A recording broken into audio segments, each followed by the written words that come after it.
الحمد لله رب العالمين والصلاة والسلام على أشرف الأنبياء والمرسلين وعلى آله وأصحابه أجمعين وعلى من تبعهم بإحسان إلى يوم الدين. اللهم علمنا ما ينفعنا وانفعنا بما علمتنا وزدنا علما. جندب بن جنادہ رضی اللہ عنہ کہتے ہیں کہ آپ صلی اللہ علیہ وسلم نے کہا اتق اللہ حیثما کنت. سب سے پہلے دیکھیے راوی حدیث جو ہے نا ابو ذر جندب بن جنادہ رضی اللہ عنہ، ان کے بارے میں جو بات مشہور ہے کہ ابو ذر رضی اللہ عنہ کو ایک مرتبہ آپ صلی اللہ علیہ وسلم نصیحت کرتے ہیں، اے ابو ذر تم کسی کے سامنے ہاتھ مت پھیلاؤ، کسی کے سامنے 1 روپے مت مانگو، کسی کے سامنے یہ مت بولے کہ مجھے وہ دو، کسی سے مت مانگو. یعنی کہ ابو ذر رضی اللہ عنہ پوری زندگی کسی سے 1 روپے نہیں مانگتے، 1 روپے نہیں مانگتے، بلکہ گھوڑے میں جب بیٹھتے تھے کوئی گھوڑے سے نیچے گر جاتا کوئی سامان، خود نیچے اترتے وہ سامان اٹھاتے. لوگ بولتے کہ ہم کو بولتے تو ہم اٹھا کے دیتے، تو وہ کہتی ہیں کہ نہیں، آپ صلی اللہ علیہ وسلم نے کہا کہ کسی سے مت پوچھو کچھ. یعنی کہ بھروسہ تو صرف اور صرف اللہ، ہر چیز جو ہے نا مانگے تو صرف اللہ سے مانگے. اس حدیث کے دوسرے جو راوی ہیں معاذ بن جبل رضی اللہ عنہ، ان کے بارے میں آتا ہے کہ سب سے زیادہ حلال حرام کے بارے میں جاننے والے کون ہیں؟ معاذ بن جبل رضی اللہ عنہ. حلال حرام کے بارے، جس طرح ہم لوگ جو ہے نا بزنس کے بارے میں علم حاصل کرتے ہیں، دین کے بارے میں علم حاصل کریں، دین کے بارے میں علم حاصل کریں. آپ سول پڑھتے ہیں، ٹریبل ای پڑھتے ہیں، MBA پڑھتے ہیں، BBA پڑھتے ہیں، اس طرح دین کے بارے میں علم حاصل کریں جتنا ہو سکے. کوئی کتاب آپ اپنے گھر میں رکھیے، ریاض الصالحین، ہر دن 1 حدیث پڑھیے. یعنی کہ دین اور دنیا دونوں ہونا چاہیے، کیونکہ قیامت کے قریب جو ہے نا لوگ جب دین کو چھوڑ دیں گے، علیکم الذلۃ والبغاء، اللہ تعالیٰ ان کو ذلیل کر دے گا. اللہ اگر ہم دین کو چھوڑ دیں گے اللہ ذلیل کر دے گا. اسی وجہ سے معاذ بن جبل رضی اللہ عنہ سب سے زیادہ حلال حرام کے بارے میں جانتے ہیں. اسی وجہ سے حدیث میں آتا ہے کل قیامت کے دن سب سے آگے ہوں گے، علماء سے بھی آگے ہوں گے، یعنی کہ ان کا مقام جو ہے نا بڑا ہے. اس حدیث میں جو پہلی جو بات ہے اتق اللہ حیثما کنت، تم جہاں کہیں بھی ہو تمہارے دل میں اللہ کا تقوی ہو. جہاں کہیں بھی، تنہائی میں ہو، لوگوں کے سامنے ہو، لوگوں کے ساتھ، ہر جہاں بھی ہو تمہارے دل میں اللہ کا ڈر، یہ تقوی ہونا چاہیے. بلکہ اللہ تعالیٰ جو ہے نا تمام، بلکہ آدم علیہ السلام سے لے کر قیامت تک جو لوگ آتے ہیں تمام سے اللہ نے کہا وَإِيَّاكُمْ أَنِ اتَّقُوا اللَّهَ، اے لوگوں تم اللہ کا تقوی اختیار کرو. تمام لوگوں سے اللہ نے کہا اے لوگوں تم اللہ کا تقوی اختیار کرو. جیسا کہ میں نے کہا کہ اس سے پہلے بھی تقوی کسے بولتے ہیں؟ حلال کو حلال سمجھنا، حرام سے بچ جانا. یعنی کہ تقوی کسے بولتے ہیں؟ اگر آپ دیکھیں گے تو 4 چیزوں کا نام ہے. بس تقوی 4 چیزوں کا نام جو علی رضی اللہ عنہ فرماتے ہیں. الخوف من الجلیل، ہمارے دل میں اللہ کا ڈر ہو، ہمیشہ اللہ کا ڈر. بزنس دکان میں آپ بیٹھی کہیں میرے مال میں حرام تو نہیں، دوسروں سے گفتگو کرتے وقت کہیں میں جھوٹ تو نہیں بولتا.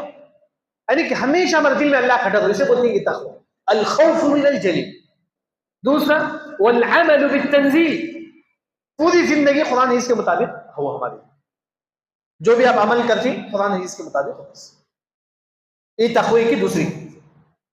تیسری جو چیز ہے والرضا بالقلیل، جتنا آپ کے حق میں رزق ہے اس پہ خوش ہو جاؤ. بس ہاں کبھی مہینہ بزنس نہیں ہوا، کبھی ہوا، کبھی جتنا ہمارے حق میں رزق ہے اس پہ خوش ہو، اسے بولتے ہیں کہ تقوی.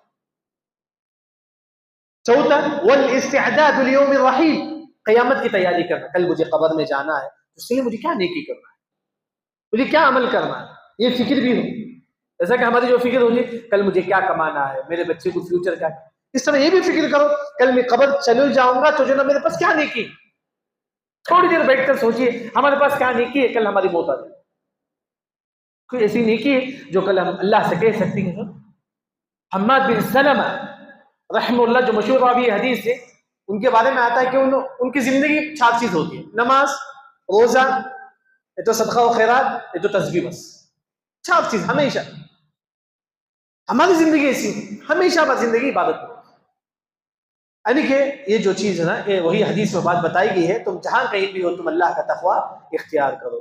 دوسری جو بات ہے اس حدیث میں وہ یہ ہے کہ آپ صلی اللہ علیہ وسلم فرماتے ہیں کہ وَاتَّبِعْ السَّيِّئَةَ الْحَسَنَةَ تَمْحُهَا، برائی ہو گئی، برائی کے فوری تم کیا کرو، نیکی کرو. گناہ ہو گیا، انسان ہے گناہ ہوتا ہے، گناہ کے فوری نیکی کرو.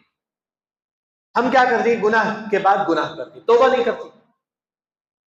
چھوٹی سے چھوٹا گناہ بھی اگر ہم سے ہو جائے فوری توبہ کریں، واجب ہے توبہ کرنا، ہر گناہ کے فوری توبہ کرنا واجب۔ ہم گناہ کرتے ہی پھر گناہ پھر گناہ پھر گناہ، توبہ نہیں، گناہ کے فوری توبہ کریں۔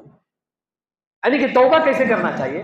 ایک صحابی سے غلطی ہو گیا، چھوٹی غلطی ہو گئی، توبہ کرتے ہی پھر آگے نماز پڑھتے ہیں۔ دیکھیے ہماری جو سوچ ہے گناہ ہو گیا اللہ معاف کر لے، اللہ مجھے معاف کر لے، صحیح بات ہے، لیکن صحابہ کیا کرتے تھے؟ چھوٹی اگر غلطی ہوتی تھی توبہ کرتے تھے پھر آگے نماز پڑھتے تھے۔ اہل علم نے کہا کہ گناہ ہو گئی، گناہ کے بعد تم توبہ کرو، توبہ کے بعد کوئی نیکی کرو۔ کیسے نیکی؟ توبہ کے فوری 2 رکعت نماز پڑھو، توبہ کرو پھر صدقہ و خیرات کرو، توبہ کرو پھر قرآن کی تلاوت کرو، توبہ کرو پھر والدین کے ساتھ احسان کرو۔ یعنی کہ توبہ کے بعد کوئی ایک نیک عمل کرنا چاہیے۔ وہی حدیث میں بات بتائی گئی ہے، اگر آپ نیکی کے برائی کے بعد کوئی نیکی کریں گے اللہ اس برائی کو مٹا دے گا۔ برائی ہو گئی توبہ کرو پھر 2 رکعت نماز پڑھو، پھر اس کے فوری جو ہے نا ایک مسلمان نیکی کا کام کرنا چاہیے۔ لیکن گناہ معاف ہوتی، معلوم ہے نماز پڑھنے سے گناہ معاف ہوتی ہے، روزہ رکھنے سے گناہ معاف ہوتی ہے، یہ ایک عمل ہے، کچھ بھی عمل نہیں، صرف گناہ معاف ہوتی۔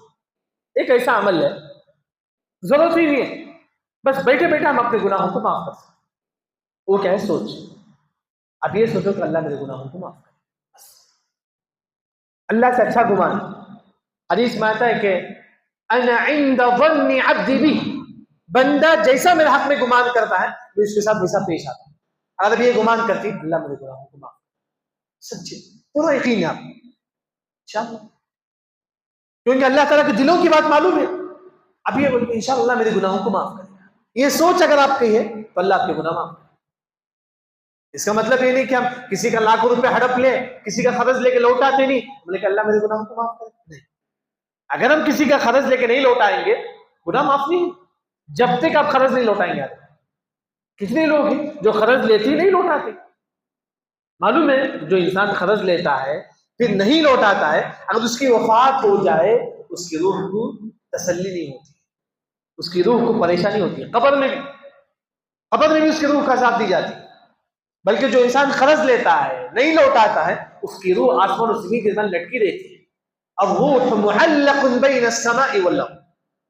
ہمیں جو کسی کا 1 لاکھ روپے قرض لے دے دو، 5,000 10,000 روپے دے دو، نہیں ہو سکتا بتا دو معاف کر لو بھائی میرے پاس نہیں ہو سکتا۔ اگر سامنے والا معاف کرتا تو اچھی بات، نہیں معاف کرتا تو آپ کو لوٹانا واجب ہے۔ 1 لاکھ روپے کی بات کی، 10 روپے بھی قرض یاد ہے۔ اہل علم نے کہا کہ اگر آپ کسی کے پاس پین لیتے ہیں وہ بھی قرض، ایک پین آپ کسی کے پاس لیتے ہیں وہ بھی قرض میں شمار ہوتا ہے۔ یعنی کہ قرض ہم نہیں لوٹائیں گے کل قبر میں عذاب۔ ایک صحابی قرض لے ہوئے تھے، آپ صلی اللہ علیہ وسلم ان کے نماز جنازہ نہیں پڑھی، صحابی رسول قرض لے ہوئے تھے، آپ صلی اللہ علیہ وسلم ان کے نماز جنازہ نہیں پڑھی۔ ہم میں سے کتنے لوگ جو قرض لیتے نہیں لوٹاتے؟ کل ہماری وفات بھی ہو جائے کیا ہمارے بچے اس قرض کو لوٹائیں گے؟ نہیں، وفات ہوتی ہی نہیں کہ بچے کیا کرتے آپس میں مال تقسیم کر لیتے ہیں، بس بہت کم بچے ہوتے ہیں جو قرض لوٹاتے۔ یعنی کہ ہماری زندگی ایسی ہو ہم کسی کا پیسہ نہ لے پائیں۔ تو وہی جو ہے نا بات یہاں بتائی گئی کہ انسان جو ہے نا نیکی کے فوری جو ہے نا گناہ کے فوری نیکی کرے، گناہ کے فوری توبہ کرے، توبہ کے بعد جو ہے نا 2 رکعت نماز پڑھے یا قرآن کی تلاوت کرے یا صدقہ و خیرات کرے۔ پھر آخر میں جو بات اس حدیث میں بات بتائی گئی ہے وَخَالِقِ النَّاسِ بِخُلُقٍ حَسَنٍ، لوگوں کے ساتھ اچھے اخلاق کے ساتھ پیش۔ آپ جو ہے نا جب لوگوں سے ملتے ہیں اچھے اخلاق کے ساتھ ملو۔ بعض لوگ کیا ہوتا ہے جب کسی سے بات کرتی ہے تو گالیاں دیتے ہیں، یہ منافق کی علامت ہے۔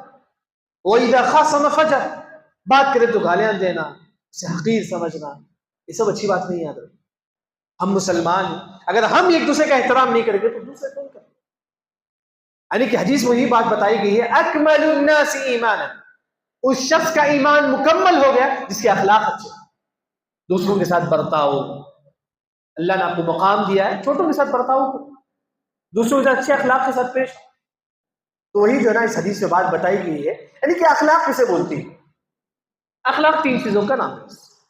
عبداللہ بن مبارک رحمہ اللہ فرماتی ہے کہ اخلاق 3 چیزوں کا نام ہے۔ ایک بذل الندى، دوسروں کی مدد کرنا، صدقہ و خیرات کرنا، دوسروں کی مدد کرنا، جیسا بھی ہو سکے ان کی مدد کرنا، ان کے قرض لوٹانا، جیسا بھی ہو سکے اگر آپ مدد کرتے یہ بھی اخلاق۔ دوسرا وکف الاذى، دوسروں کو تکلیف نہیں دینا، کسی کا پیسہ لے کے ڈبا دینا نہیں، یہ اخلاق نہیں آتا. کسی کا مال لے کے ڈبا دینا نہیں، کسی کا قرض لے کے نہیں دینا، یہ اچھے اخلاق نہیں.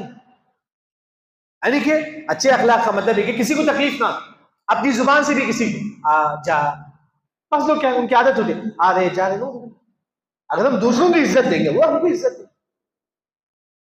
یعنی کہ اچھے اخلاق، یعنی کہ اپنی زبان سے بھی کسی کو تکلیف نہیں دینا. آخر میں جو بات ہے طلاق الوجہ، یعنی کہ خوش دلی کے ساتھ ملنا. کوئی انسان آپ سے ملتا ہے خوشی خوشی ملو، کیونکہ حدیث میں آتا ہے کہ تبسمک فی وجہ اخیک صدقہ، اگر آپ کسی سے اچھے دل سے ملتے ہیں تو یہ بھی صدقہ ہے. یعنی کہ اخلاق 3 چیزوں کا نام ہے. ایک دوسروں کی مدد کرنا، دوسروں کو تکلیف نہیں دینا، اور آخر میں دوسروں کو خوش دلی کے ساتھ ملنا. اللہ رب العزت سے دعا ہے کہ اللہ تعالیٰ ہم تمام کو صحیح دین سمجھ کر عمل کرنے کی توفیق عطا فرما. سبحانک اللہم و بحمدک، اشہد ان لا الہ الا انت، استغفرک و اتوب الیک.